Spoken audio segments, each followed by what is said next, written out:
السلام علیکم ورحمۃ اللہ وبرکاتہ۔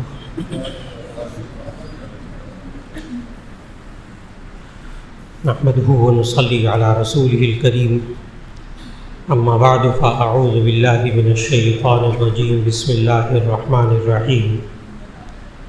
الذین ان مکناہم فی الارض اقاموا الصلاة وآتوا الزکاة وامروا بالمعروف ونہوا عن المنکر وَلِلَّهِ عَاقِبَةُ الْأُمُورِ۔ صدق اللہ العظیم۔ اللہ رب العزت نے ہمیں زندگی کے ہر مرحلے کے بارے میں احکامات سکھائے، آداب سکھائے۔ یہ انسان جب ان آداب اور احکام کے مطابق اپنی زندگی گزارتا ہے تو اللہ رب العزت پھر اس میں خیر عطا فرماتے ہیں، برکت عطا فرماتے ہیں۔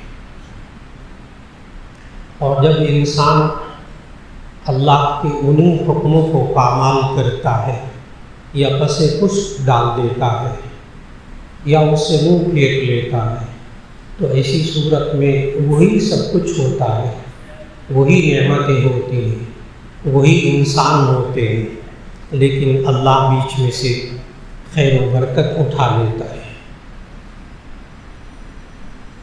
اسی طرح اللہ رب العزت نے ہمیں جو نعمتیں عطا فرمائی، ان نعمتوں میں سے اہم نعمت یہ اللہ جب اپنا وطن دے، اپنا ملک دے، اور وہ بھی ملک جسے بڑی قربانیاں دے کر حاصل کیا، اللہ نے عطا کیا، اور صرف قربانیاں دے کر نہیں، اس میں لوگوں کو یہ نعرہ دے کر تقسیم کروایا، ایک ملک کو اور اپنا ملک الگ کیا کہ لا الہ الا اللہ، کہ اللہ کے سوا کوئی معبود نہیں، محمد رسول اللہ، محمد صلی اللہ علیہ وسلم اللہ کے رسول ہے۔ تو یوں کہا جاتا ہے کہ یہ اسلامی جمہوریہ پاکستان یہ اللہ نے عطا کیا کلمہ طیبہ کے نام پر۔ ان لوگوں نے اللہ سے مانگا، کلمہ طیبہ کے نام پر قربانیاں دی، اور اس وقت دلیل یہ دیتے تھے کہ کیا ضرورت ہے ایک ملک کو تقسیم کرنے کی دو حصوں میں، تو اس کی وجہ یہ بتائی جاتی تھی کہ اس کی وجہ یہ ہے کہ ہم لوگ تاکہ آزادی سے اپنے مذہبی فرائض ادا کر سکیں، ہم لوگ قرآن و سنت کے مطابق یعنی اسلام کے مطابق مسلمان زندگی گزار سکیں۔ یوں کہا جاتا تھا کہ ہم یہ چاہتے ہیں کہ ہماری اپنی اسلامی ثقافت ہے، اپنا کلچر ہے، ہم اس کلچر کے مطابق زندگی گزارنا چاہتے ہیں۔ یہ وہ میں نے ابھی مختصر سا نچوڑ بتایا اس آزادی کی تحریک کا جس کی بنیاد پر یہ پاکستان بنا، اور جب بن گیا تو آپ وہی لوگ تو نہیں، قربانی دینے والے کیسے اپنے کیے سے پھر سکتے ہیں؟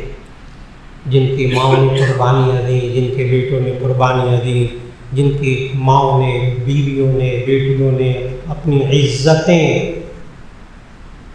ان کے حوالے کی اور کس طرح ان کی عزتیں پامال ہوئیں، تو وہ لوگ تو نہیں پھر سکتے تھے اپنی بات سے۔ لیکن اس کے بعد کی جو نسل آتی ہے وہ کہتی ہے یہ پاکستان اسلام کے نام پر تو نہیں بنا تھا، یہ دین کے نام پر تو نہیں بنا تھا، یہ تو ملک حاصل کیا تھا آزادی کے لیے، تاکہ ہمیں اظہار رائے کی بھی آزادی ہو، ہمیں فلاں بھی آزادی ہو، ہمیں فلاں بھی آزادی ہو، ہمیں کوئی پوچھنے والا نہ ہو، ہمارا جسم ہماری مرضی وہ اس ملک میں ہم نافذ کریں گے۔ ہمارا جسم ہماری مرضی، ہم چاہے اپنے آپ کو لڑکا قرار دیں چاہے لڑکی قرار دیں، ہم چاہے لباس پہنیں چاہے نہ پہنیں، چاہے ہم شادی کریں یا نہ کریں، آج اسی ملک کا مقصد یہ بیان کر رہا ہے پڑھا لکھا طبقہ، کوئی کسی پر الزام نہیں، آپ لوگوں کے سامنے کہ وہ آزاد ملک اس لیے بنا۔ آج کل کا جو نوجوان طبقہ، اس کے الفاظ میں نے آپ کو سنا ہے جو برملا کہے جا رہے ہیں، اور یہی وجہ ہے کہ شروع میں نے جملہ عرض کیا کہ اللہ نے ہماری ہر مرحلے میں رہنمائی کی ہے، ہر مرحلے میں رہنمائی کی ہے۔ یہ انسان کو اللہ نعمتیں دیتا ہے، حقیقی دینے والا اللہ، یہ جان بھی اللہ نے دی، یہ جسم بھی اللہ نے دیا، یہ مال بھی اللہ نے دیا۔ اللہ دے کر پتہ کیا کہتا ہے قرآن مجید میں؟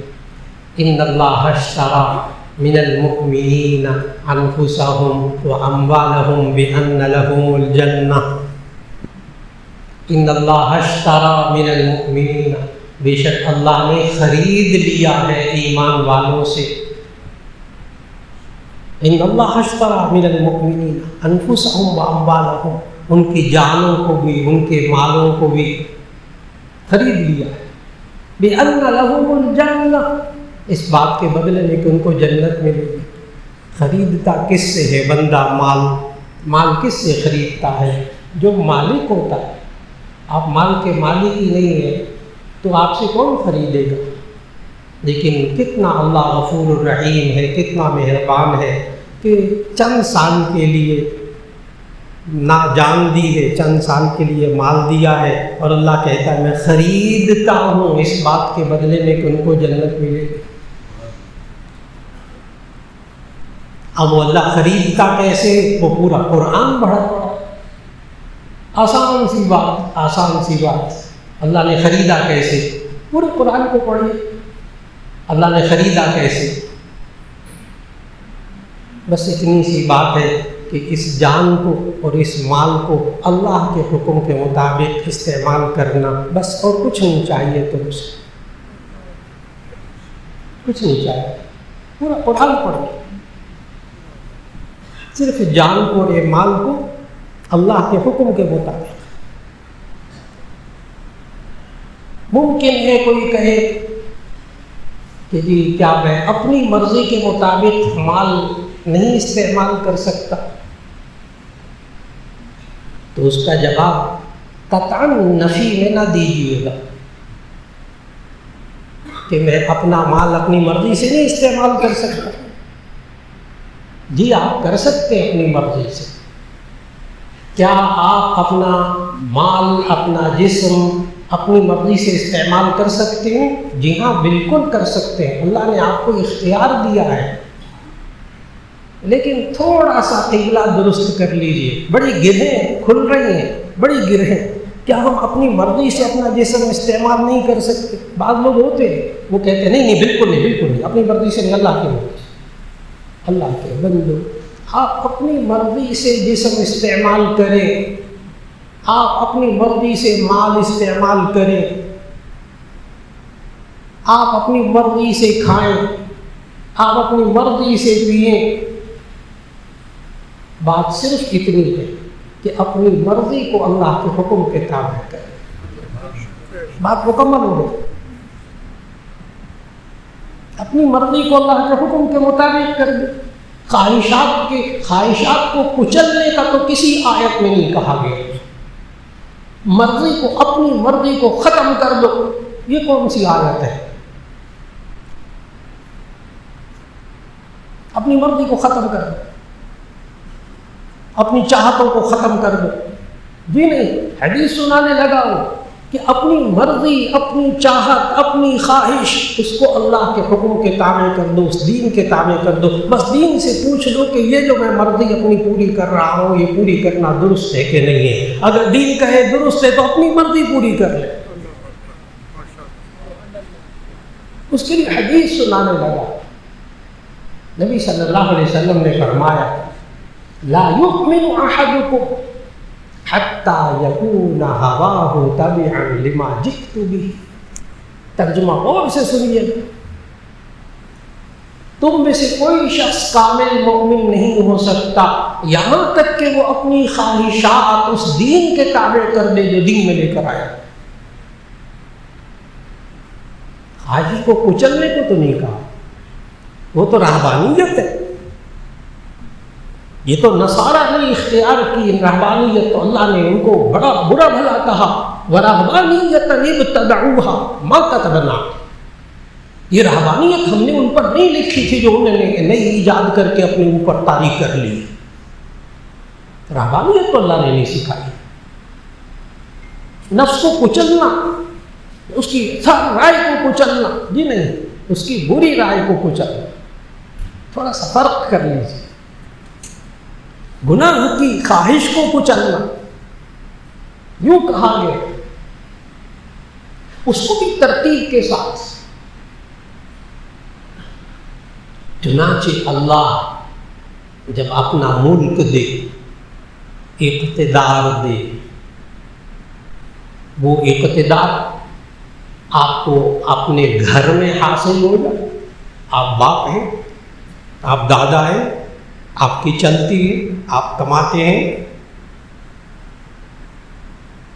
آپ کا ادارہ ہے, اللہ نے طاقت دی ہے کہ آپ اس ادارے میں اپنی رائے, اپنا حکم نافذ کر سکیں.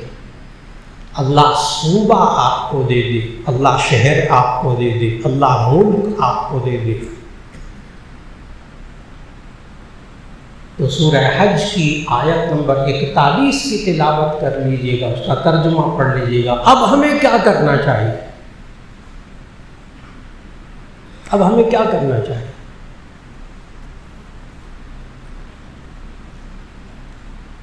اللہ تعالیٰ نے سورہ حج کی آیت 41 میں فرمایا, بتایا ہمیں کہ اللہ اقتدار دے, اللہ ملک دے, اللہ کہیں آپ کو حاکمیت دے دے. تو سب سے پہلے ذہن میں یہ رکھنا, آیت نمبر 41 سورہ حج کی تلاوت کیجیے گا, ترجمہ پڑھیے گا. الذین ان مکناہم فی الارض, وہ لوگ کہ جب ہم ان کو زمین میں مکان دے, جگہ دے, اقتدار دے. سبھی ترجمے کیے ہمارے اکابر نے. امکناہم, جب ہم ان کو مکان دے, اقتدار دے, ملک دے, تو انہیں کیا کرنا چاہیے؟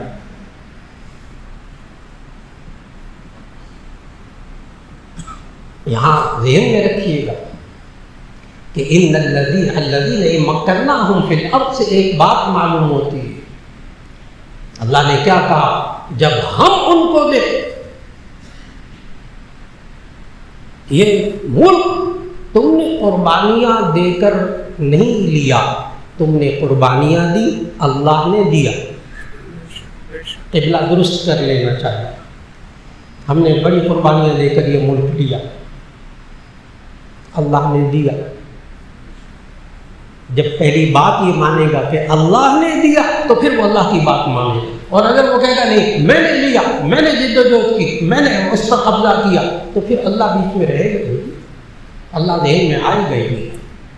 یہ ہے وہ بنیادی بات کہ کوئی اسلامی ملک ہو تو اس میں اصل اقتدار, حاکمیت اللہ کی ہوتی ہے. انسان اللہ کے احکام کو نافذ کرنے والا خلیفہ ہوتا ہے, چاہے وہ صدر ہو, چاہے وزیر اعظم ہو, چاہے وزیر اعلیٰ ہو, چاہے وہ ادارے کا سربراہ ہو, چاہے وہ ایک مکان کا سربراہ ہو. الذین مکناہم فی الارض, جب زمین میں ہم ان کو جگہ دیں تو معلوم ہوا اس کو یہ طے کر لینا چاہیے کہ یہ اللہ نے دی ہے, ہم نے دی. اللہ کہتا ہے مکناہم فی الارض, معلوم ہوا اصل مالک اللہ ہے, اصل اقتدار اللہ کا ہے, حاکم اصل اللہ کا. یہ انسان اللہ کے احکام کو نافذ کرے گا, پھر آگے اللہ نے کہا کہ جب اللہ ملک دے، اقتدار دے، اتنا پیارا وطن دے، تو اقاموا الصلاۃ الذین مکناہم فی الارض اقاموا الصلاۃ، نمبر 1 وہاں نماز قائم کرے۔ اب یہ جب جملہ کہا جاتا ہے تو بڑے قابل، بڑے ماشاءاللہ پڑھے لکھے لوگ پتہ کیا کہتے ہیں؟ کہتے ہیں یہ تو انسان کی پرائیویسی ہے، پرائیویٹ عبادت ہے، یہ تو نجی زندگی ہے، اس کا ملک سے کیا تعلق، اس کا اقتدار سے کیا تعلق؟ یہ تو ہر شخص کی پرائیویٹ زندگی ہے۔ اور اللہ کیا کہہ رہا ہے؟ اگر وہ لوگ کہ جن کو اللہ زمین میں ملک دے، وطن دے، تو وہ پہلا کام کیا کریں؟ اقاموا الصلاۃ، وہ نماز قائم کریں۔ یہ اسٹیٹ کی ذمہ داری، کیوں؟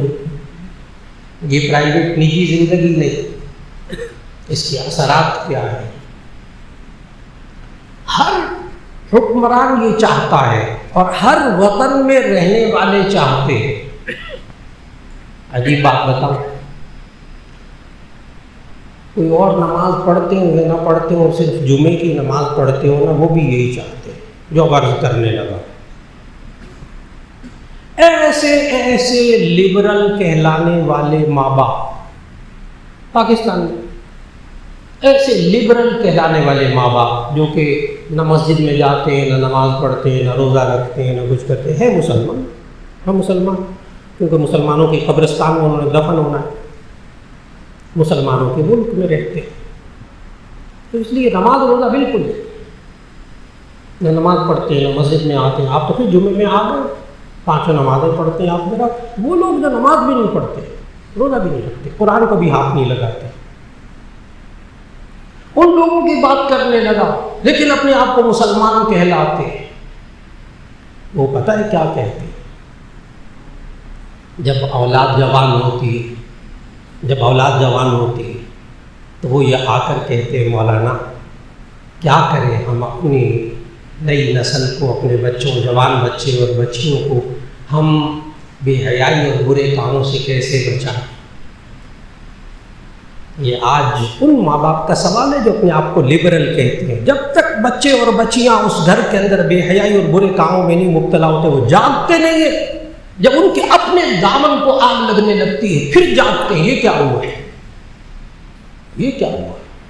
بڑے بڑے پڑھے لکھے لوگ، قابل لوگ، پیسہ، سب کچھ، جب اپنا دامن جلنے لگتا ہے، یعنی اپنی بیٹیاں، جوان بیٹیاں، اپنے جوان بیٹے جب بے حیائی اور برے کاموں کے اندر پھنس جاتے ہیں بیچارے، پھر وہ کہتے ہیں مولانا ہم اپنے بچوں اور بچیوں کو بے حیائی اور برے کاموں سے کیسے بچائیں؟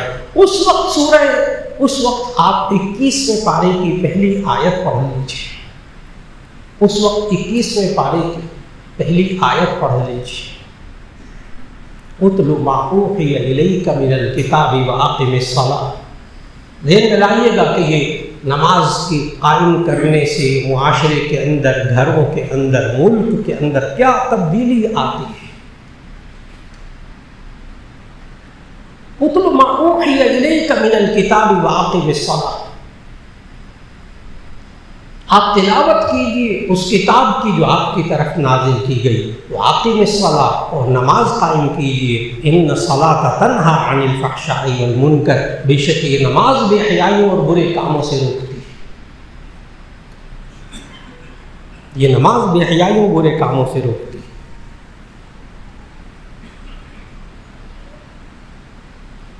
کیوں اسٹیٹ، ایک ملک، ایک حاکم کیوں نماز کا نظام نافذ کرے؟ اس لیے کہ ہر ایک چاہتا ہے، میں نے بتایا ہر حاکم چاہتا ہے، ہر باپ چاہتا ہے، ہر ادارے کا سربراہ چاہتا ہے کہ میرے ادارے کے اندر سے بے حیائی اور برے کام ختم ہو جائے۔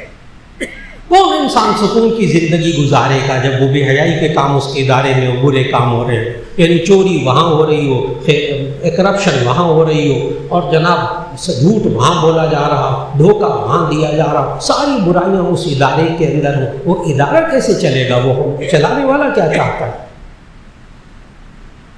اور حقیقت یہ ہے کہ آج بھی الحمدللہ اس اسلامی جمہوریہ پاکستان کے اندر مجھے بعض فیکٹریوں میں جانا ہوتا ہے، بعض بڑے اداروں میں جانا ہوتا ہے۔ اس وقت ایک فیکٹری کے اندر 700 800 3,000 ملازم ہے، اور وہاں فیکٹری کے مالکان نے پابندی لگائی ہوئی ہے کہ یہاں وہ بندہ کام کرے گا جو نماز پڑھے گا 5 وقت، صرف ظہر کی نماز جماعت کے ساتھ نہیں۔ اس وقت موجود الحمدللہ، ابھی اندھیرا نہیں چھایا، اچھا اندھیرا نہیں چھایا، پوری فیکٹری کا ہر اوپر سے لے کے مینیجنگ ڈائریکٹر وغیرہ سب، کوئی معافی نہیں، یہاں کام کرنا ہے نماز پڑھو، نہیں پڑھنی نماز کسی اور فیکٹری میں تشریف لے۔ یہ انہوں نے نافذ کیا ہوا ہے۔ کہتے ہیں وہاں جھوٹ کم ہو گیا، بہت کم ہو گیا، دھوکہ کم ہو گیا، بےایمانی کم ہو گئی، اور ہماری فیکٹری کی پیداوار زیادہ بڑھ گئی۔ یہ جو HR والے ہوتے ہیں کمپنیوں میں، کہ یہ HR والے ہیومن ریسورسز جو ملازمین کی ساری اخلاقی تربیت وغیرہ کرتے ہیں، سلیکشن کرتے ہیں، ان کی باتوں میں بنیادی باتیں یہی ہے نا کہ ملازم کیسا رکھنا ہے، اس کے اندر کیا خصوصیات ہونی چاہیے، وہ یہی تو کہتے ہیں۔ چنانچہ آج وقت کی بہت بڑی ضرورت کہ اداروں میں جہاں جہاں جو شخص، چھوٹا سا ادارہ 10-15 افراد دفتر میں ہے، کوشش کیجئے کہ وہاں ہر شخص نماز پڑھنے والا ہو جائے، پابندی کے ساتھ 5 وقت نماز پڑھنے والا ہو جائے، انشاءاللہ العزیز۔ اللہ سچا ہے، اللہ سچا ہے۔ من اصدق من اللہ قیلا، اللہ سے زیادہ کون سچا ہوگا، اللہ سے زیادہ کون سچا ہوگا، من اصدق من اللہ قیلا۔ جب اللہ سچا ہے تو اب مانے اس بات کو کہ جب ان الصلاۃ تنہی عن الفحشاء والمنکر، یہ نماز بے حیائی و برائیوں سے روکتی ہے، مانے اس بات کو۔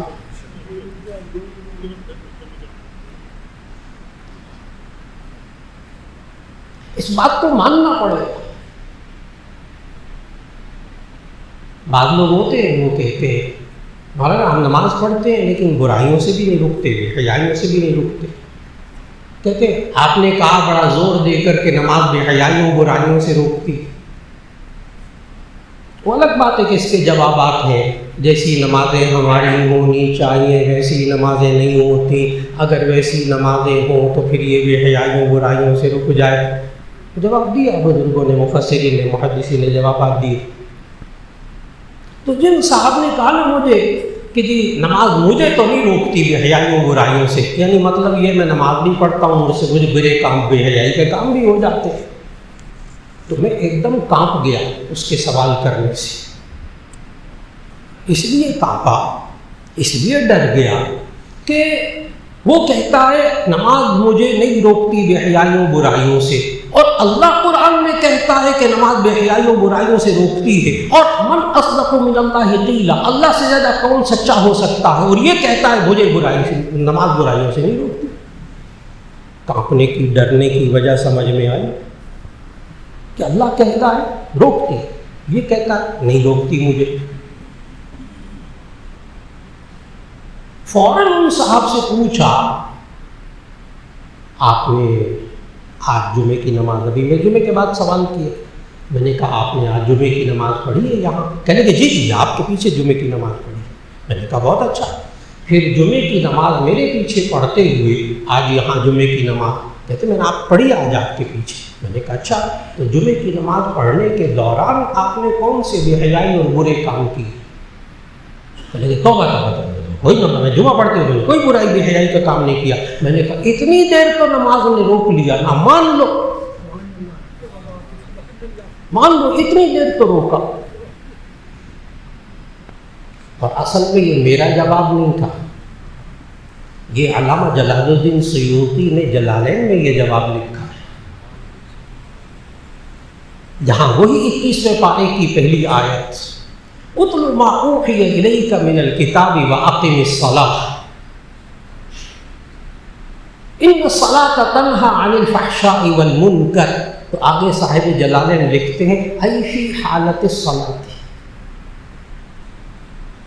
یہ نماز بے حیائیوں برائیوں سے روکتی ہے ای فی حالت صلاتی، یعنی نماز کی حالت میں جتنی دیر یہ نماز پڑھتا ہے اتنی دیر تو بے حیائی و برائیوں سے روکتا ہے، لیکن یاد رکھ لیجیے گا یہ تو یقینی ہے کہ نماز بے حیائی و برائیوں سے روکتی ہے۔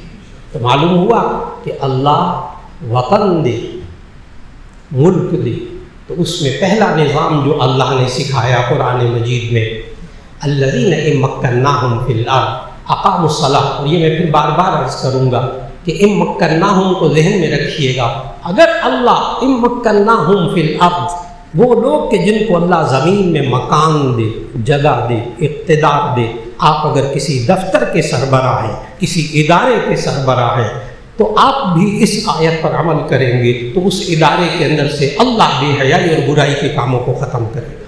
نظام نافذ کر کے دیکھیں۔ نمبر 1 اقاموا الصلاۃ،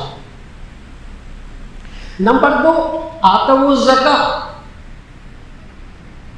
وہ زکوٰۃ ادا کرے، زکوٰۃ کا نظام نافذ کرے۔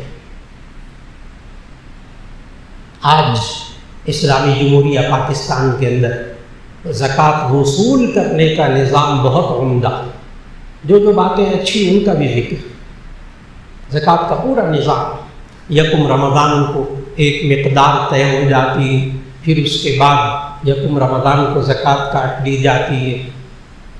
تمام ہمارے مفتیان کرام فرماتے ہیں زکوٰۃ ادا ہو گئی، لیکن اس میں کچھ شرعی طور پر خامیاں ہیں، اس کو دور کرنے میں علماء لگے ہوئے ہیں۔ ایک تو یہ کہ وہ یہ نہیں دیکھتے کہ یہ سارا سال صاحب نصاب رہا یا نہیں رہا، ابھی ہفتہ پہلے اکاؤنٹ میں تنخواہ آئی ہے تو اس کی بھی زکوٰۃ کاٹ لیتے ہیں۔ ابھی نظام میں بہتری کی ضرورت۔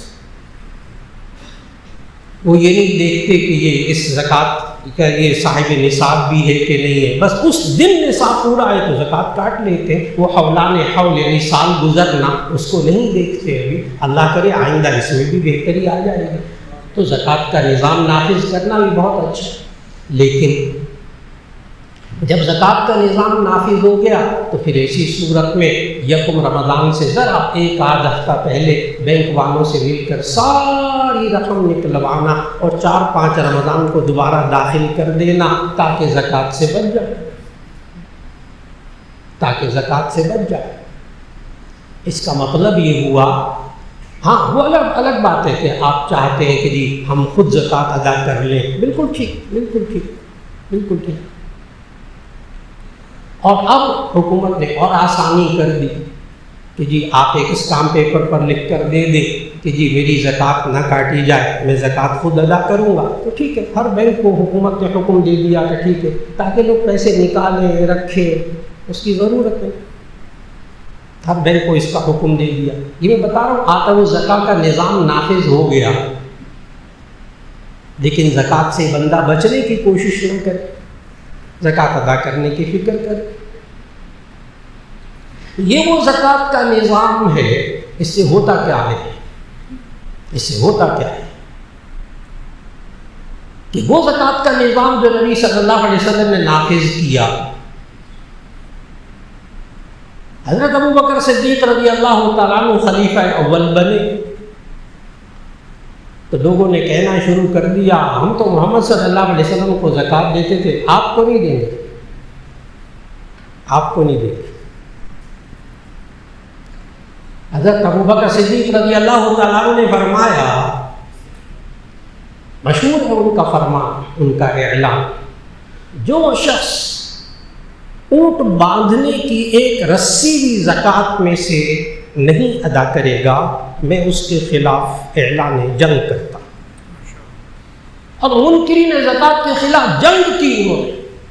سوچیں وہ لوگ بیٹھ کر جو کہتے ہیں کہ یہ نماز پڑھنا، زکوٰۃ دینا، یہ زکوٰۃ دینا بھی تو انفرادی عمل ہے، یہ اسٹیٹ میں کیوں لے کر آتے ہیں؟ بعض لوگ سوال کرتے ہیں جی زکوٰۃ ذاتی عبادت ہے، کیوں یہ اوپر سے مسلط کی جاتی ہے؟ یہ اللہ نے حکم دیا ہے، جب تمہیں اللہ ملک دے تو اس میں زکوٰۃ کا نظام نافذ کرو۔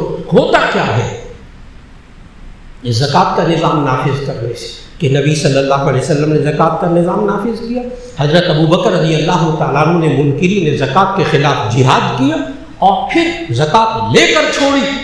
حضرت ابوبکر صدیق رضی اللہ تعالیٰ عنہ کی دور کی محنت، نبی صلی اللہ علیہ وسلم کے دور کی محنت، اب آتے ہیں حضرت عمر رضی اللہ تعالیٰ عنہ اور دور فاروقی آتا ہے، اور کئی لاکھ مربع میل 20 لاکھ مربع میل پہ حکومت کر رہے ہیں حضرت عمر فاروق رضی اللہ تعالیٰ عنہ، اور چند سال کے بعد اسلامی تاریخ گواہ ہے کہ حضرت عمر فاروق رضی اللہ تعالیٰ عنہ جس ملک کے اوپر حکمرانی کرتے تھے وہاں کوئی زکوٰۃ لینے والا کوئی نہیں رہا تھا۔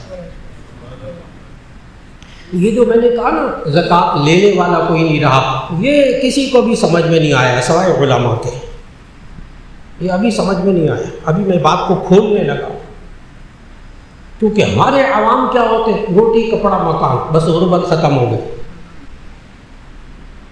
ہمارے یہاں یہ مشہور ہے، روٹی کپڑا مکان، غربت ختم ہو گئی۔ وہ لائنوں میں لگ کر آٹا لے، شریف گھرانوں کی عورتیں سمجھتے ہیں غربت ختم ہو گئی، لائنوں میں لگ کر پیسے لے، لوگ سمجھتے ہیں غربت ختم ہو گئی۔ نہیں، دور فاروقی میں جو زکوٰۃ لینے والا کوئی نہیں رہا، اس کو تھوڑا سا سمجھیے گا، ذرا کھولنے لگا ہوں اس بات کو کہ زکوٰۃ لینے والا کوئی نہیں رہا، یعنی مستحق کوئی نہیں تھا زکوٰۃ کا۔ باہر ملکوں میں زکوٰۃ مسلمانوں میں بھیجنا پڑتی تھی، اس لیے کہ غور سے سنیے گا جامع ترمذی کی حدیث کہ نبی صلی اللہ علیہ وسلم نے فرمایا کہ زکوٰۃ کا نصاب 200 درہم ہے۔ 200 درہم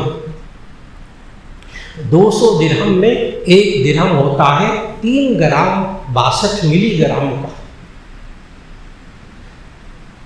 200 درہم بنتے ہیں 52.5 تولہ چاندی، گرام بنتے ہیں 612 گرام چاندی۔ بڑے غور سے سننا، میں دور فاروقی کو کھولنے لگا ہوں۔ 612 گرام چاندی جس کی قیمت آج کل ہے تقریباً 1,90,000 روپے، 1,90,000 روپے۔ رمضان میں گزشتہ 1,80,000 روپے تھے، یعنی جس بندے کے پاس 1,90,000 یعنی 2 لاکھ روپے کے قریب روپیہ سارا سال پڑا رہا ہو، وہ کہیں جا کر صاحب نصاب ہوتا ہے۔ یہ نہیں کہ وہاں مانگنے والے ختم ہو گئے تھے، سب کو روٹی 2 وقت مل گئی تھی، نہیں، ہر ایک کے پاس نصاب موجود تھا زکوٰۃ کا دور فاروقی میں، جس کی وجہ سے زکوٰۃ دینے والا کوئی نہیں رہا۔ روٹی کپڑا مکان صرف نہیں، ہو سکتا ہے ایک کے پاس مکان بھی ہو، روٹی بھی ہو، کھانا بھی ہو، سواری بھی ہو، زکوٰۃ کا مستحق ہو کہ اس کے پاس زکوٰۃ کے نصاب کے برابر مال نہ ہو۔ صرف غربت ختم نہیں کی تھی وہ حضرت عمر فاروق رضی اللہ تعالیٰ عنہ، اس کے پاس زکوٰۃ کا نصاب کے برابر ہر ایک کے پاس مال موجود تھا۔ معلوم ہوا جو ملک اسلامی ملک زکوٰۃ کے نظام کو صحیح طریقے سے نافذ کرے، زکوٰۃ وصول کرنے کا نظام بھی عمدہ ہو اور زکوٰۃ مستحق تک پہنچانے کا نظام بھی عمدہ ہو، تو ایسی صورت میں اللہ اس ملک میں سے غربت کو ختم کر دیتا ہے۔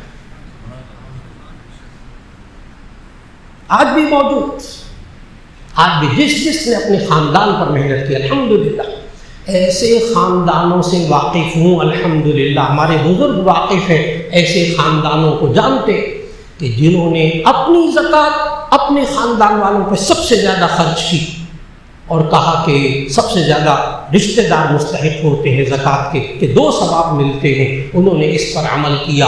آج ان خاندانوں کا دعویٰ ہے کہ ہمارے خاندان میں کوئی ایک بھی زکوٰۃ لینے والا نہیں رہا، ایک بھی زکوٰۃ لینے والا نہیں رہا۔ پاکستان، لاہور،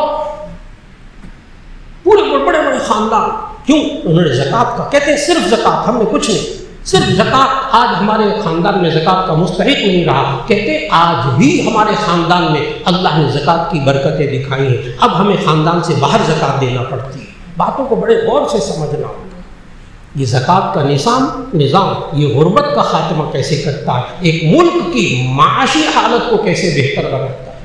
2 باتیں ہو گئی، 2 کام کرنے جب اللہ وطن دے، ہماری بھی ذمہ داری صرف حکمرانوں کی نہیں، ہماری ذمہ داری، ہم بھی جہاں جہاں ہیں نظام زکوٰۃ کا نظام نافذ کریں۔ نمبر 3، الذین ان مکناہم فی الارض، سورہ حج کی آیت نمبر 41، الذین ان مکناہم فی الارض اقاموا الصلاۃ وآتوا الزکاۃ۔ نمبر 3، وامروا بالمعروف ونہوا عن المنکر۔ نمبر 4، ونہوا عن المنکر، اچھی باتوں کا حکم دے، بری باتوں سے روکے۔ صرف حکمران نہیں، ہر فرد اپنے گھر کے اندر یہ نظام نافذ کر لے۔ امروا بالمعروف ونہوا عن المنکر، نیکی کا حکم دیجیے، برائی سے روکیے۔ اور پتہ کیا کہتے ہیں آگے سے؟ کہتے ہیں ہماری سنتا ہی کوئی نہیں، ہماری سنتا ہی کوئی نہیں، عمل ہی کوئی نہیں کرتا، تھک گئے ہم کہتے کہتے۔ اب آیت کا آخری حصہ اس سوال کا جواب ہے۔ ہم کہتے کہتے تھک گئے، ہماری سنتا ہی کوئی نہیں، نہ بیوی سنتی، ماشاء اللہ، اہلا وسہلا، مرحبا، الحمدللہ الحمدللہ الحمدللہ۔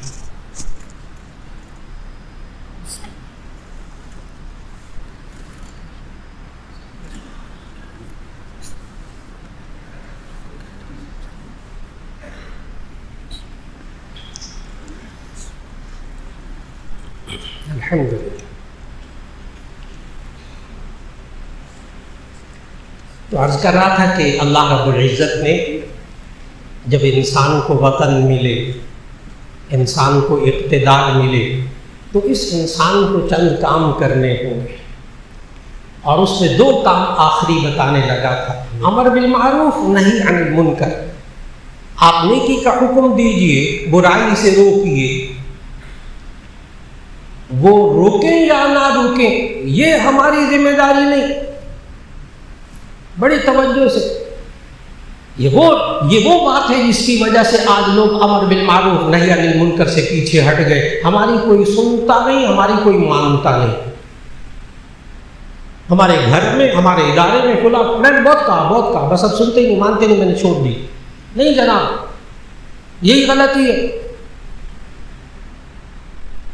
کیوں؟ اللہ نے آخر میں کیا فرمایا؟ اسی آیت کے آخر میں وَلِلَّهِ عَاقِبَةُ الْأُمُورِ۔ اب اس سوال کا جواب ملنے لگا ہے، وَلِلَّهِ عَاقِبَةُ الْأُمُورِ، اور کاموں کا انجام وہ اللہ کے ذمے ہے۔ یہ آپ نے اپنے ذمے کیوں لے لیا ہے؟ یہ منوانا آپ نے اپنے ذمے کیوں لے لیا؟ یہ منوانا تو نبی صلی اللہ علیہ وسلم کی ذمہ داری نہیں تھی۔ یا ایھا الرسول بلغ ما انزل الیک من ربک فإن لم تفعل فما بلغت رسالتہ۔ اور جب نبی صلی اللہ علیہ وسلم کہتے رہے وہ کفار ایمان نہیں لاتے تھے، عمل نہیں کرتے تھے وہ کفار، تو سورہ شعراء کی آیت 3 میں اللہ نے کہا لعلک باخع نفسک الا یکونوا مؤمنین، کیا آپ اس وجہ سے کہ یہ ایمان نہیں لائیں گے اپنے آپ کو اتنی مشقت میں، اتنی تکلیف میں، اتنی مصیبت میں آپ ڈال رہے ہیں کہ یہ مانتے کیوں نہیں؟ اللہ نے سمجھایا منوانا آپ کے ذمہ تو نہیں ہے، یا آپ منوانے کی پوزیشن میں کیوں آ رہے ہیں؟ آپ کے ذمہ تو امر بالمعروف نہی عن المنکر تھا۔ جب آپ نے کر دیا، نیکی کا حکم دے دیا، برائی سے روکنے کا کہہ دیا، برائی کے برا ہونے کو ذکر کر دیا، اگلا مانے یا نہ مانے یہ ہمارے ذمہ نہیں ہے، سوائے ان بچیوں کے جو نابالغ ہے اور ہماری ذمہ داری میں ہے، وہاں حدیث الگ ہے۔ ہم سربراہ ہیں کسی ادارے کے، ہمارے ماتحت جو ہم اس سے منوائیں گے، جو آپ کے ماتحت ہے اس سے آپ منوائیں گے، جو آپ کے بیوی بچے ہیں وہاں آپ منوائیں گے، وہاں منوانے کی پوزیشن میں آنا ہوگا۔ جب تک یہ بچہ بالغ نہ ہو جائے اس کے لیے الگ حدیث ہے، الا کلکم راع وکلکم مسئول عن رعیتہ، آگاہ ہو تم میں سے ہر ایک نگہبان ہے، تم سے اپنے ماتحت کے بارے میں پوچھا جائے گا۔ یہ بچے اور بچیاں جو ابھی بالغ نہیں ہوئی، ان سے آپ نے منوانے کی پوزیشن میں آنا ہے۔ آپ کسی ادارے کے سربراہ ہیں، لوگ آپ کے ماتحت ہے اور وہ چوری کر رہا ہے، وہ جھوٹ بول رہا ہے، وہ دھوکہ دے رہا ہے، آپ نے روکنا ہوگا، منوانا ہوگا۔ یہ میں ایک گرہ کھول رہا ہوں، ایک خاص کہ جی ہر جگہ ہی بس کہنا ہے منوانا نہیں، جی نہیں، جہاں اللہ اور اس کے رسول صلی اللہ علیہ وسلم ہمیں منوانے کی پوزیشن میں لا رہے ہیں وہاں منوا کے چھوڑنا ہے۔ یہ نہیں ہے کہ آپ کا ماتحت جھوٹ بول رہا ہو تو کہیں بس ٹھیک ہے میں نے اس کو منع کر دیا کافی ہے، جی نہیں، اس کو جھوٹ بولنے سے منع کیجیے۔ وہ دھوکہ دے رہا، منع کیجیے، دھوکہ نہیں چلے گا۔ وہ کرپشن کر رہا، منع کیجیے، منوائیے اس سے کہ کرپشن نہیں کرنی، کیونکہ یہ آپ کے ماتحت ہے۔ اب بات مکمل ہوئی۔ یہ نہیں ہے کہ صرف ان کو کہہ دیا جائے تو بس خالی فارغ، جو آپ کے ماتحت ہیں وہاں منوانا ہوگا۔ آج وقت کی بہت بڑی ضرورت کہ اللہ ہمیں اپنے دفتر میں، اللہ ہمیں اپنے محکمے میں، اللہ ایک صوبے میں، اللہ ایک شہر میں، اللہ ایک ملک میں اگر اقتدار دے تو صرف سورہ حج کی آیت 41 پڑھ لیجئے، جس میں اللہ نے 4 ذمہ داریاں بتائیں۔ الذین ان مکناہم فی الارض اقاموا الصلاۃ وآتوا الزکاۃ وامروا بالمعروف ونہوا عن المنکر وللہ عاقبۃ الامور۔ جس کو اللہ زمین میں جگہ دے، مکان دے، مقام دے، عہدہ دے، 4 کام کرے۔ اقیم الصلاۃ، وہاں نماز کا نظام قائم کرے، جس سے اس معاشرے میں، اس حلقے میں بے حیائیاں برائیاں ختم ہوگی۔ کیوں؟ اللہ نے کہا ان الصلاۃ تنہی عن الفحشاء والمنکر۔ زکوٰۃ کا نظام نافذ کریں تاکہ وہاں لوگوں کی غربت ختم ہو اور پھر لوگ محتاجی سے نکلے۔